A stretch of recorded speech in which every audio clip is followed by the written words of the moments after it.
இருக்கக்கூடிய இன்னொரு நுண்ணறிவு வினாவோடு உங்களை சந்திக்கிறேன். வினாவை கவனமாக செவிமடுத்து காமெண்ட்ஸ் பகுதியினூடாக நீங்கள் சுயமாக செய்த விடையை காமெண்ட்ஸ் பகுதியினூடாக அறிய தாருங்கள். வீடியோவை தொடர்ச்சியாக அவதானித்து சரியான விடைகளை அறிந்து கொள்ளுங்கள். வினாவுக்கு செல்வோம்.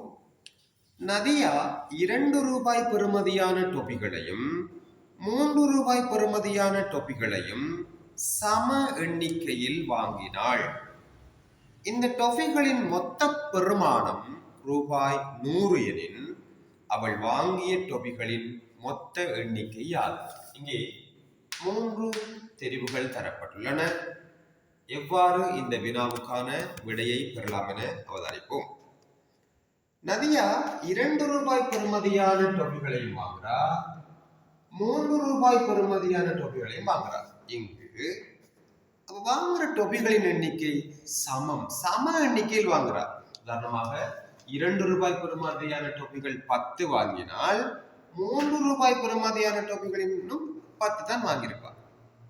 ஆகவே நாங்கள் இந்த வினாவுக்கான விடையை இலகுவாக செய்வதற்கு 2 ரூபாய் 3 ரூபாய் பெறுமதியான டொபிகளை அவர் வாங்கியிருக்கிறார். அதாவது இரண்டிலும் ஒன்று வாங்கியிருந்தால் 2 ரூபாய் பெறுமதியானது 1, 3 ரூபாய் பெறுமதியானது 1 வாங்கியிருந்தால் மொத்தமாக அவர் 5 ரூபாயை செலவழித்திருப்பார். சம எண்ணிக்கையில் வாங்குவதால் இவ்வாறு இதனை பார்க்கலாம். எனவே ஒரு சோடி இதில் ஒன்று 5 ரூபாய் செலவழித்திருப்பார். எனவே அவர் செலவழித்த மொத்த தொகை 100 ரூபாய். எனவே 5 வகுப்பதன் மூலம் 100 ரூபாவை 5 வகுப்பதன் மூலம் நாங்கள் ஒவ்வொரு வகையிலும் எத்தனை டொபிகள் வாங்கியிருப்பார் என்பதனை அறிந்து கொள்ள முடியும்.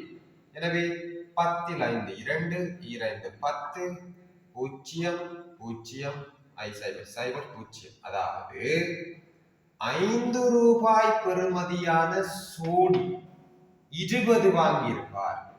அதாவது 2 ரூபாய் டொபிகளில் 20 வாங்கியிருப்பார், 3 ரூபாய் டொபிகளில் அவர் 20 வாங்கியிருப்பார். எனவே இது சரியா பிழையா என பார்ப்பதற்கு நாம் வேண்டுமென்றால் நாங்கள் இதை பெருக்கி பார்த்துக் கொள்ள முடியும். 2 ரூபாயில் 20 வாங்கியிருக்கிறார், எனவே 40 ரூபாய். 3 ரூபாய் பெறுமதியான 20 டொபிகள் வாங்கியிருக்கிறார், எனவே 20 தரம் 3 60, மொத்தமாக 100 ரூபாய் செலவழித்திருக்கும். வினாவுக்கான விடை மொத்தமாக எத்தனை டொபிகள் வாங்கியிருப்பார். எனவே 20 40 டொபிகள் அவர் வாங்கியிருப்பார். வினாவுக்கான விடை 3வது. மற்றும் ஒரு காணொளியோடு உங்களை சந்திக்கின்றேன். நன்றி.